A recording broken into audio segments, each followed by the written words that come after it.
வணக்கம். நம்மளில் பல பேருக்கு ஒரு பழக்கம் இருக்குது. ஒரு பலசர கடை, ஒரு துணிக்கடை, ஒரு நகைக்கடை, ஒரு டாக்டர், இவங்கள்ட்டலாம் போகிறதுனால நமக்கு நல்லது நடக்குன்னா என்ன செய்வோம்னா, அந்த கடைக்கே அடிக்கடி போவோம். இந்த இடத்துல நான் ஒரு தனி மனிதனை போய் பார்க்க போகிறோம். அவரை போய் பார்க்க போகும்போது அவர் மூலமாக நமக்கு எல்லாமே நடக்கிறதெல்லாம் அனுகூலமாக நடக்குது அப்படின்னா திருப்பி திருப்பி நம்ம அவரை தான் போய் பார்ப்போம். அப்படி ஒரு பர்சன் சொல்லும்போது ஒரு உதாரணத்துக்கு நான் டாக்டர் சொல்கிறேன்.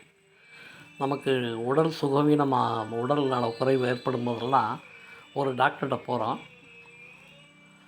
அவர் கொடுக்குற டேப்லெட்னால் அவருடைய அப்ரோச்சுனால நமக்கு நோய் குணமாகிறது.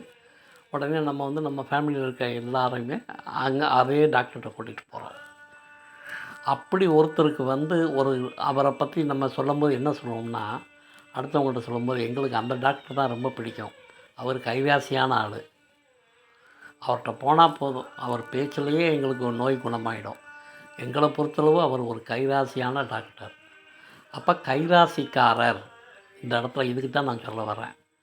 கைராசிக்காரர் அப்படின்றதுக்கு ஆங்கிலத்தில் ஒரு வேர்டு இருக்குது, மேன் ஆஃப் மிடாஸ் டச். ஞாபகம் வச்சுக்கோங்க, மேன் ஆஃப் மிடாஸ் டச். அவர் தொட்டதெல்லாம் தொடங்கும், அவர் லேசாக அப்படி கை வச்சாலே போதும், காய்ச்சல் குணமாயிடும்.